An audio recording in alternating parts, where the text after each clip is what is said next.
ത്രിയേക ദൈവത്തിൻ്റെ അതിപരിശുദ്ധ നാമത്തിൽ എല്ലാവർക്കും സ്നേഹവന്ദനം. ഭാഗ്യവചനധാരയിലേക്ക് എല്ലാവരെയും സ്വാഗതം ചെയ്യുന്നു. ഇന്നത്തെ ചിന്തകൾക്കും ധ്യാനത്തിനുമായി യോഹന്നാൻ എഴുതിയ സുവിശേഷം 14 അധ്യായം 1 വാക്യം നമുക്ക് കേൾക്കാം.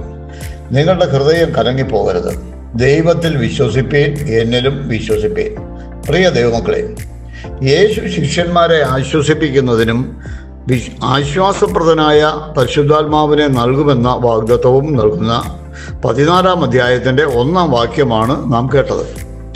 യേശു ക്രിസ്തുവിൻ്റെ ഈ വാക്കുകൾ ഏറെ പ്രസക്തി ഈ കാലത്തുണ്ട്.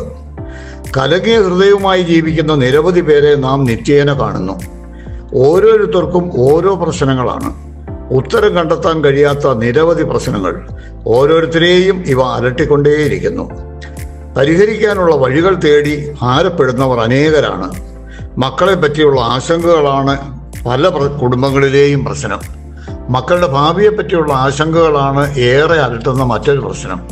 ചെറുതും വലുതുമായ രോഗത്തിൻ്റെ പ്രശ്നങ്ങൾ, ശാരീരികവും മാനസികവും ആരോഗ്യ പ്രശ്നങ്ങൾ, മക്കളുടെയും ഭർത്താവിൻ്റെയും മദ്യപാനാസക്തി മൂലം തകർന്നടിയുന്ന കുടുംബങ്ങളും കുടുംബ ബന്ധങ്ങളും, ഇങ്ങനെ പലവിധമായ പ്രശ്നങ്ങളിൽപ്പെട്ട് ഹൃദയം കലങ്ങിയ അനേകരെ സമൂഹത്തിൽ നാം നിത്യേന കണ്ടുമുട്ടുന്നു. ഇവർ അനുഭവിക്കുന്ന മാനസിക സംഘർഷം വിവരണാതീതമാണ്.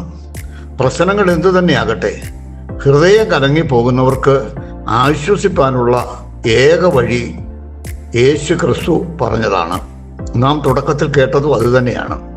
ദൈവത്തിൽ വിശ്വസിക്കുക, മാനവരാശിയുടെ രക്ഷയ്ക്കും വീണ്ടെടുപ്പിനുമായി വന്ന ദൈവപുത്രനായ യേശു ക്രിസ്തുവിൽ വിശ്വസിക്കുക.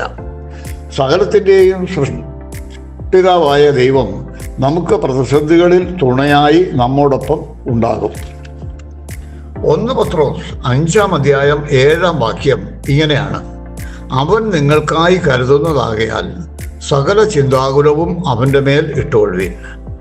അതേ ദൈവമക്കളെ, നമുക്കായി കരുതുന്ന ദൈവം നമുക്കാവശ്യമായ എല്ലാ നന്മകളും നൽകുന്നവനാണ്. നമ്മുടെ സകല ചിന്താകുലവും അവൻ്റെ കരങ്ങളിൽ നൽകി നമുക്ക് സമാധാനമായിരിക്കാം.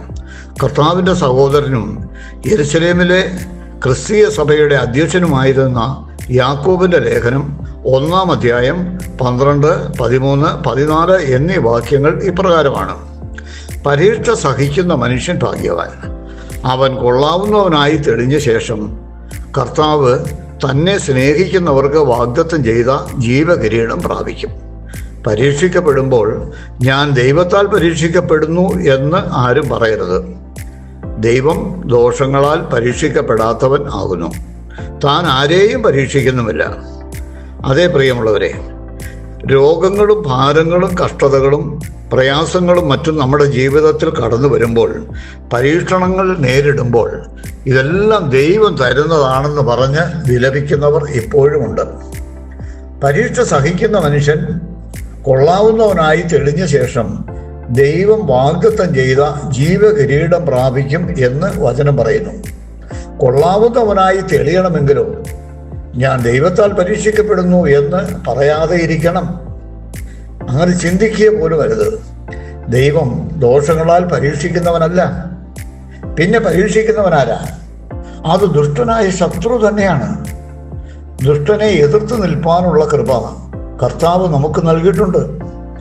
ലൂക്കോസിന്റെ സുവിശേഷം 10 അധ്യായം 19 വാക്യം ഇങ്ങനെയാണ് വായിക്കപ്പെടുന്നത്: പാമ്പുകളെയും തേളുകളെയും ശത്രുവിൻ്റെ സകല ബലത്തെയും ചവിട്ടുവാൻ ഞാൻ നിങ്ങൾക്ക് അധികാരം തരുന്നു.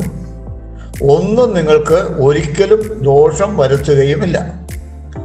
പരീക്ഷിക്കപ്പെടുമ്പോൾ അത് അറുപ്പാനും മുടിപ്പാനും നശിപ്പിക്കാനും വരുന്ന സാത്താൻ്റെ തന്ത്രമാണെന്ന് നാം തിരിച്ചറിയണം. എന്നിട്ട് ശത്രുവിൻ്റെ സകല ബലത്തെയും ചവിട്ടി പുറത്താക്കുവാൻ നമുക്ക് തന്നിരിക്കുന്ന അധികാരം ഉപയോഗിക്കണം. ദുഷ്ടനായ സാത്താനെ പുറത്താക്കാനുള്ള അധികാരം നമുക്ക് തന്നിരിക്കുന്നു. യേശുവിൻ്റെ നാമത്തിൽ രോഗത്തെയും ഭാരത്തെയും പുറത്താക്കാനും സമാധാനം അനുഭവിപ്പാനും നമുക്ക് കഴിയണം. ദൈവത്തിലുള്ള വിശ്വാസവും ഉറപ്പും ഹൃദയത്തിൽ ഉണ്ടായിരുന്നാൽ മാത്രം മതി. 1 പത്രോസിന്റെ 5 അധ്യായം 6 വാക്യം നമുക്ക് ശ്രദ്ധിക്കാം. അതുകൊണ്ട് അവൻ തക്ക സമയത്ത് നിങ്ങളെ ഉയർത്തുവാൻ ദൈവത്തിൻ്റെ ബലമുള്ള കൈക്കീഴ് താണിരിപ്പീൻ. പ്രിയമുള്ളവരെ, നമ്മുടെ പ്രശ്നങ്ങൾ എന്തു തന്നെ ആയിരുന്നാലും കർത്താവ് കൂടെയുണ്ടെന്നും തക്ക സമയത്ത് എൻ്റെ പ്രശ്നങ്ങളിൽ നിന്നും വിടുവിച്ച് ഉയർത്തുവാൻ എൻ്റെ കർത്താവിന് കഴിയുമെന്നും പൂർണ്ണ വിശ്വാസത്തോടെ അവൻ്റെ ബലമുള്ള കൈക്കീഴ് താണിരിപ്പാനും സമാധാനമായിരിക്കാനും സന്തോഷത്തോടെ ജീവിപ്പാനും ദൈവം അനുഗ്രഹിക്കട്ടെ എന്ന് പ്രാർത്ഥിക്കുന്നു. പ്രശ്നങ്ങളിൽ നിന്നും വെടിവെച്ചുയർത്തുന്ന യേശു ക്രിസ്തുവിനെ പറ്റി പറയുവാൻ ഇനി ഏറെ ബാക്കിയുണ്ട്. സമയപരിമിതി കാരണം നിർത്തട്ടെ. ദൈവകൃപ എല്ലാവരോടും കൂടെ ഇരിക്കുമാറാകട്ടെ.